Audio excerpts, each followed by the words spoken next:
Everyone's afraid of something living in their closet. For one family, that fear wasn't just a nightmare, it was real.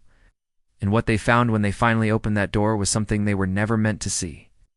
My name is Ryan. I'm 28 now, but this happened when I was 12, and I still can't sleep without checking my closet 3 times before I turn off the light. I grew up in a small town in Nebraska. It was just me, my little sister Emily, and our dad. Mom left when Emily was a baby. Dad did his best. He worked nights at the factory, so we spent a lot of time alone after sunset. The house was old. Creaky floors, cold draft in winter, doors that never closed quite right. But it was ours, or so I thought. My room was at the end of the hall, past Emily's. It was the smallest, but I didn't mind. I liked the way the morning sun hit my bed. The only thing I didn't like was the closet. It was an old wooden thing. Heavy door, brass handle that rattled in your hand. It always smelled strange, like wet earth and rust. Dad said it was just mildew from the crawlspace behind the walls. Sometimes at night I'd hear soft knocks from inside, tap, tap, tap. I'd tell myself it was the pipes, or mice. But when I asked Dad to check, he'd say, "Don't worry about it, champ. Nothing in there but your old toys." I believed him, until I didn't. One night I woke up to find Emily standing at my door.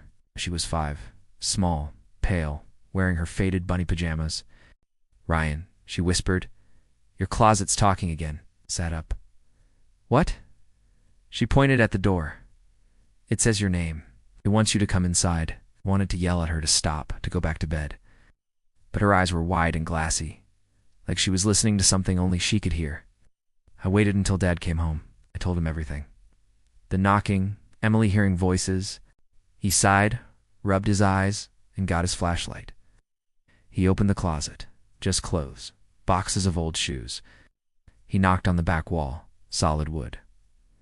"See," he said, trying to smile. "No monsters, just shadows." But when he turned to leave, I swear I saw something shift in the darkness behind my coats. I didn't say anything. Should have. A few nights later, I woke up freezing. My blanket was on the floor. The room felt wrong, like the air was thicker. Then I heard it tap, tap, tap.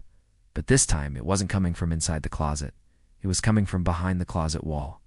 I held my breath. Tapping turned into scratching, slow dragging nails. Then a voice. Not loud, not clear. Just a whisper, like someone breathing words through the wood. "Ryan, come see." I ran to Emily's room. She was sitting on her bed, staring at her closet this time. Door cracked open just an inch. I pulled her out of bed and we slept in the hallway until Dad came home. Dad got angry when I begged him to seal my closet shut. He said I was scaring Emily.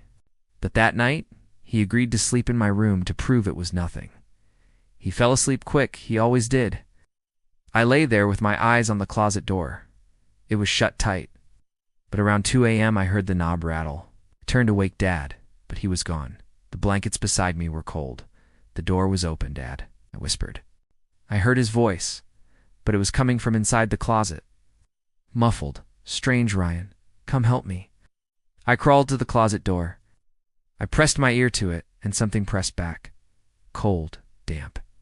I flung it open. Empty. No Dad. No tunnel. Just coats swaying like something had brushed past them. Heard footsteps behind me. Dad was standing at my door, pale, confused. "Why are you in the closet, champ?" The next day, Dad ripped out the back wall of my closet. He found a small opening that led to the crawlspace.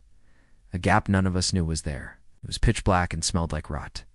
He shone his flashlight inside. His face changed. He didn't say what he saw.